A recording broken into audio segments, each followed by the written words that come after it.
నాకు మస్తు తలకాయ నొత్తాను, నేను రాను. ఎప్పుడు పొలంలోకి రమ్మన్నా తల నొత్తుంది కడుపు నొత్తుంది అనుకుంటా ఇంట్లోనే ఉండబడుతుంది. ఎప్పుడైనా వచ్చి చేసేది మంచుకున్నాక రానా? ఎప్పుడు రాదా అని దీర్ఘాలు తీయబడుతుంది బాగా. ఏం కాదు పా, గంట సేపు అయితే అయిపోతుంది. పోయి అడగదాంపా. పొద్దుంత అయినా రాను, గంట సేపు అయినా రాను. నాకు తలకాయ నొత్తుంది అంటే నీకు వినబడతలేదా?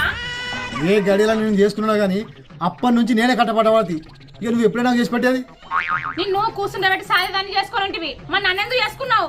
ఓయిన బాగా తాత్తండట. చేసుకునేదే ఉండనే నాదే బుద్ధి తక్కువ అయింది. వేరే దాన్ని చేసుకుంటే నాకు ఈ కట్ట ఉండపోవు. చేసుకుంటావా? చేసుకోపో. ఆ చేసుకున్నది వచ్చి నీకు పనులు చేయాలి. ఈ కాంచి నేను ఏం పనులు చెయ్యా.